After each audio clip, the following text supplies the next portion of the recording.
Nuestro invitado de esta hora, él es diputado aquí de la República, de la Asamblea Nacional, Luis Eduardo Martínez. Siempre un placer tenerte, Luis Eduardo, además con noticias muy frescas. Ayer en la Asamblea tenemos información que se aprobaron, primero por unanimidad, todo lo que es una propuesta de ley para crear el Esequibo en el estado de Guayana.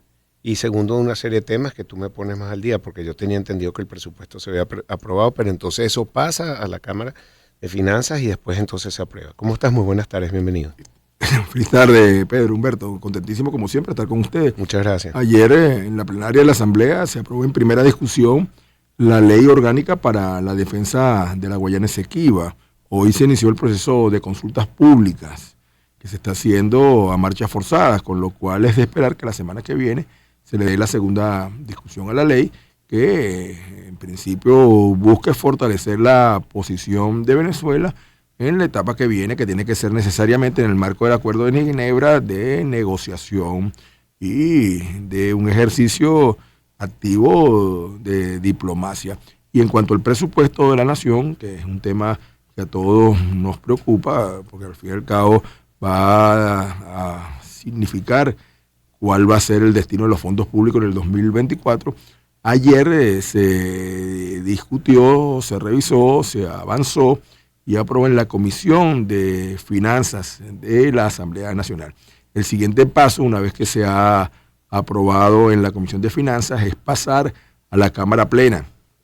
Ya mañana no hay sesión, es de esperar entonces que el próximo martes se sesione para discutir en primera el proyecto de presupuesto de ingresos gastos de la República para el 2024. Con las observaciones que se hagan, se devolverá a la Comisión de Finanzas. Tendrán allí que hacer una nueva revisión y finalmente irá otra vez a la Cámara para la segunda discusión.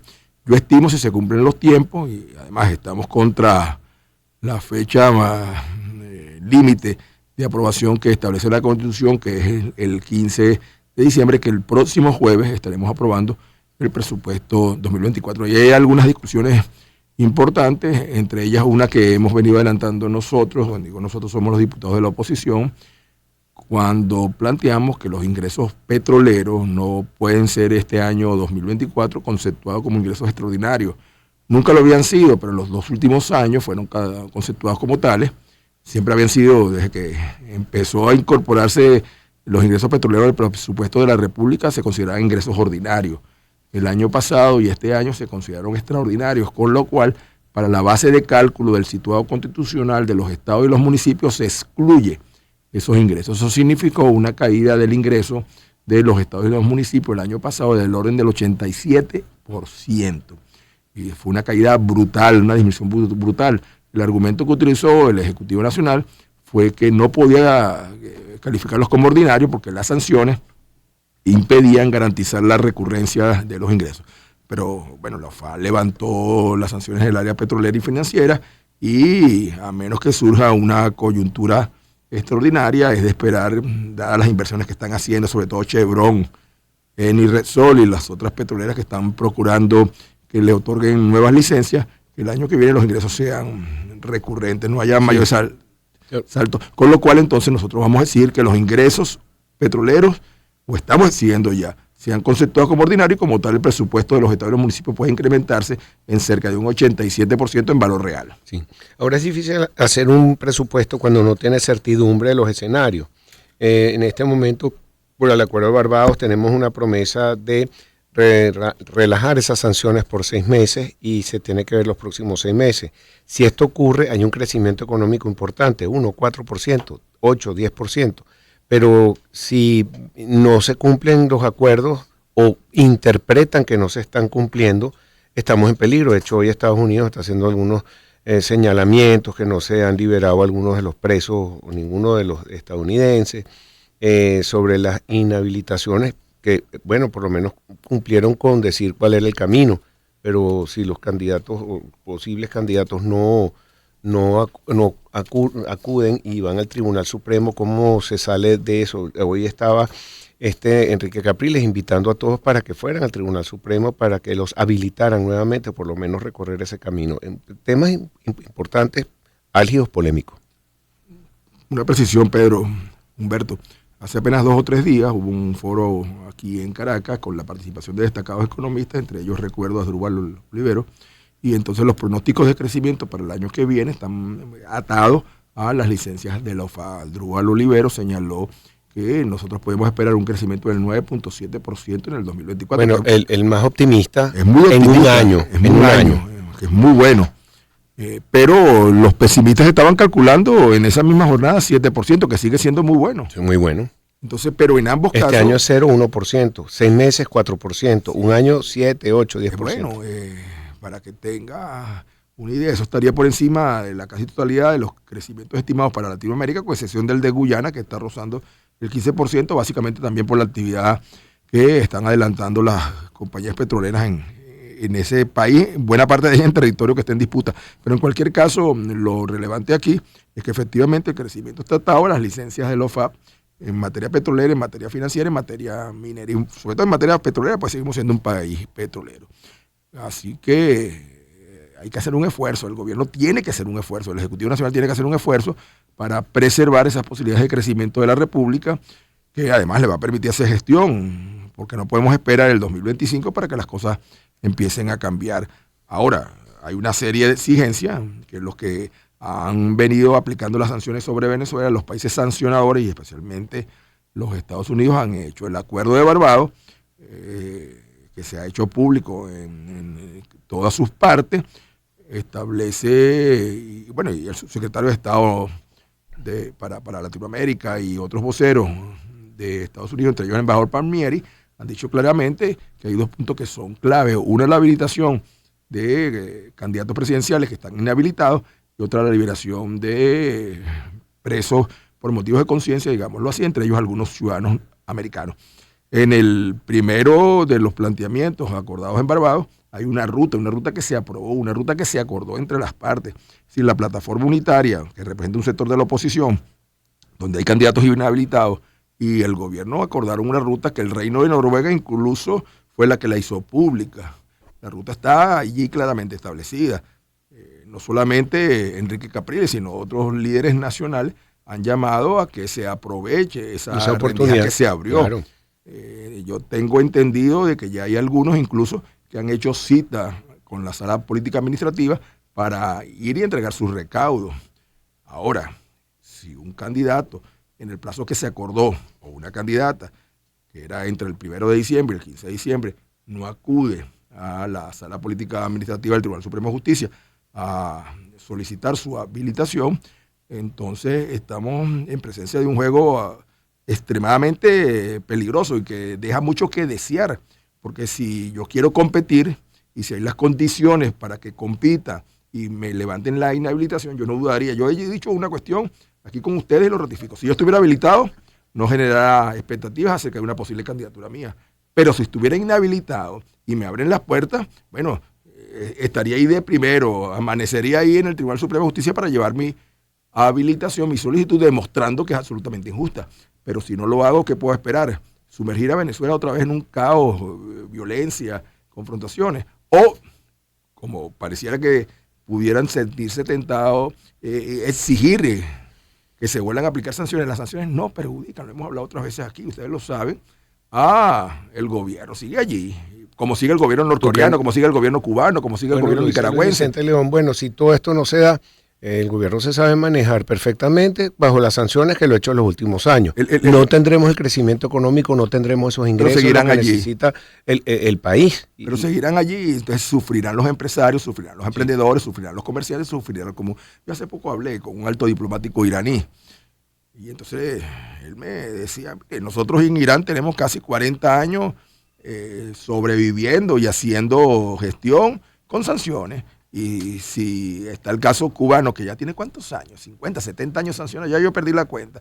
O norcoreano, para mencionar algunos. Las sanciones lo han demostrado una y otra vez, no son una manera de que se cambien los gobiernos. Ahora, con respecto a las posibilidades entonces de crecimiento, sí las hay, pero es importante hacer un esfuerzo. Con relación a los presos, a los que están retenidos, yo he hecho un llamado y lo vuelvo a hacer aquí, respetuoso, para que, más allá incluso del acuerdo de Barbados, estamos cercanas a la Navidad, Aquí ha habido una y otra vez mandatarios que en ocasión de la Navidad han demostrado una gran grandeza, han demostrado una gran capacidad de perdonar y de amar, y han liberado a los presos políticos. Ayer me decía un antiguo guerrillero, que conozco, me resuelve el nombre, pero no me nombre, que una de las consignas que él más hacía una y otra vez cuando llegaba esta fecha, una Navidad sin presos políticos, Navidad sin presos políticos, Navidad sin presos políticos.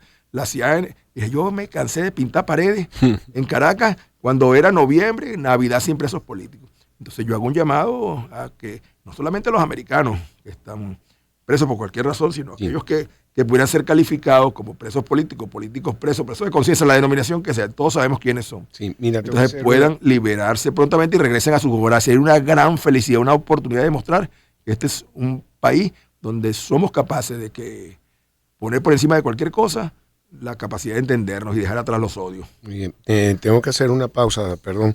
Al regreso quisiera hablar contigo de todo lo que es el proyecto de ley de la defensa de la Guayana, para ver cómo va eso, que me lo digas de primera mano, que estuviste en la asamblea y tienes en tus manos tu proyecto de ley, que sí, cómo es el proceso para que se convierta en ley, y creo que fueron muy respetuosos al redactarla, porque todo el tiempo al final siempre están, y siempre dice que hasta tanto se celebran las elecciones, el Estado de Guayana es Esequiba para el Consejo Legislativo conformidad con el Acuerdo de Ginebra, cinco artículos importantes. Bueno, estamos con Luis Eduardo Martínez, diputado de la Asamblea Nacional, 5:48. Les voy a hablar de publicidad, les voy a hablar de Fospuca. En Fospuca estamos en celebración porque...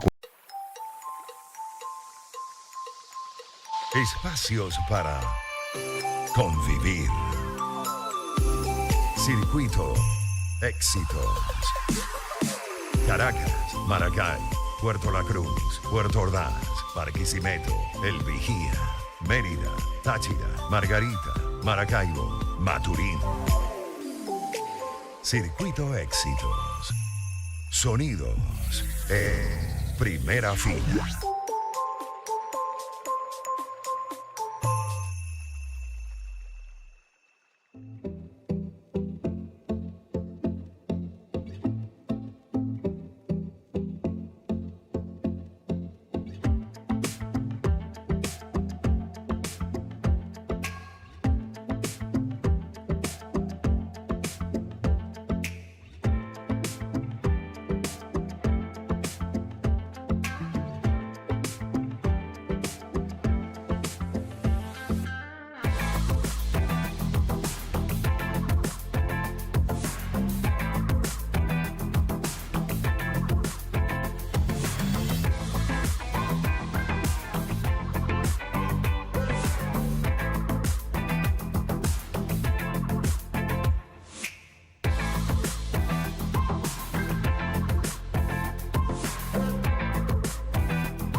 Pensini con todo.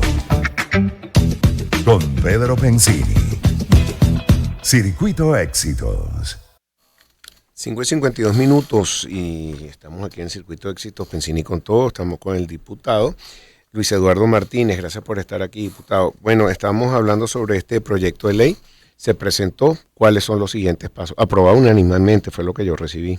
En primera discusión, bueno, tal como te comenté fuera del programa, te remití a ti, Humberto, proyecto de ley, pero ya lo tenía. Pero en cualquier caso sirve para que tengas la última versión.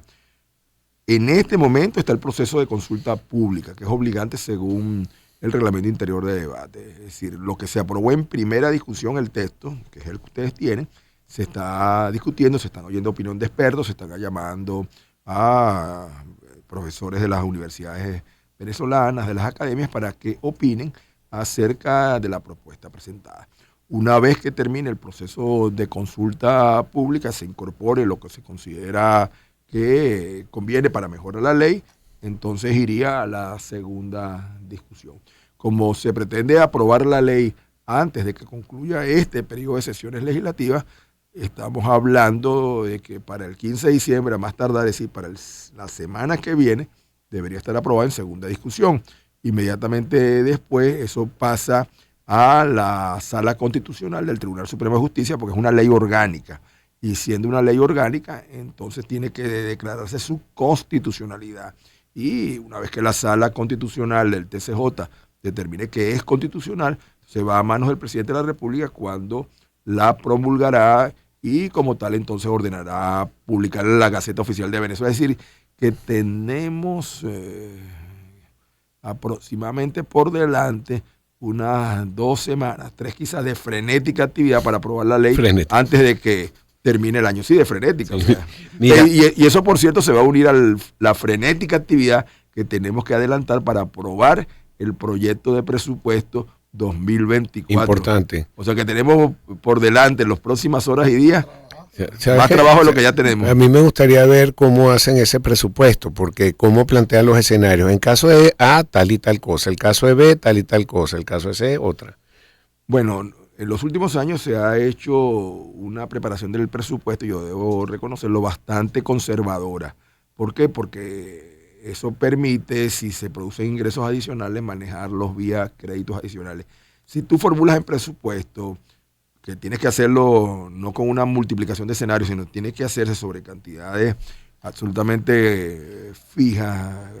Entonces, si tú sobreestimas los ingresos y después esto no se produce, entonces ya los gastos están sobreestimados y es dificilísimo entonces, porque te genera grandes problemas, no solamente presupuestarios financieros, sino también de operatividad, el hacerlo así, por lo que en los últimos años se ha estado trabajando con presupuestos moderados. El año pasado el presupuesto montaba en bolívares, en unos 180.000 millones de bolívares, que cuando se produjo su presentación en octubre era aproximadamente 20.000 millones de dólares, pero cuando se discutió en diciembre eran aproximadamente 12.000 millones de dólares por la caída del valor del bolívar. De ese presupuesto, unos 30.000 millones de bolívares eran por lo que se denomina la ley Paraguas, que es autorización para endeudamiento, de lo cual no se pudo obtener un solo dólar, es decir, esos 30.000 millones nunca entraron, y entonces los otros montos, cerca de 110.000 millones, eran provenientes de la actividad petrolera. Una pregunta, y volviendo al tema de Guayana Esequiba, ¿el mapa tuvo que ser autorizado, aprobado por la Asamblea o es una decisión presidencial? No, fue en principio un decreto del presidente de la República, pero que ayer en la Asamblea se hizo su presentación y con la aprobación de la ley se formalizará. Si tú revisas la ley, te encontrarás que uno de los artículos establece cuál es la superficie y cuáles son los límites de ese nuevo estado Guayana Esequiba. Al delimitarlo, entonces se incorporan al mapa de Venezuela, que por cierto no tiene mucha diferencia en los que conocimos ustedes y nosotros. En la primaria. En la primaria la única diferencia son el rayado, que era solo en reclamación, y ahora se da como un hecho. Zona venezolana. Mira, y sobre la cedulación y aprobar cédulas y ser venezolanos para la gente que habita en ese territorio. Bueno, seguramente ustedes lo oyeron, se va a instalar una oficina del SAIME en Tumeremo, que está muy cerca, hora y media del río Cuyuní, que está en la frontera, y los esequibanos que quieran pasen hacia esta parte del territorio nacional podrán cedularse, y al cedularse podrán también obtener pasaporte. Esto, por cierto, es una vieja reivindicación, una vieja solicitud. Yo estudié en el liceo, yo cursé estudios en el Liceo Militar de la Mariscal de Ayacucho, aquí en Caracas, y había conmigo un grupo de esequibanos. Y el gran problema que tuvieron cuando se graduaron de bachiller para ir a la universidad es que no tenían cédula, no tenían presupuesto, pasaporte. Claro. Entonces, ahora se les facilita esos procesos. Cualquier esequibano será bienvenido. Mira, se me acabó el tiempo, lamentablemente. Me quedaron varias preguntas en el tintero, pero te vuelvo a invitar. Así que... De todas maneras, a ustedes, que tanto aprecio, a los muchachos, feliz Navidad por anticipado, a todos los que igualmente, todo lo mejor, y estos días frenéticos de actividad frenética, como dices tú, estaremos muy pendientes. Pero no agregué los créditos adicionales, que también tenemos que discutirlo, pues tenemos que formalizar una serie de recursos que ingresaron adicionalmente que tienen que ser formalmente aprobados. O sea, que tenemos trabajo. Perfecto. Bueno, muy bueno. Luis Eduardo Martínez, diputado de la Asamblea Nacional. Nosotros vamos a una pausa y regresamos con más para ustedes, Pensini, con todo en el circuito Éxitos. A continuación. Una persona fallecida a causa de una enfermedad terminal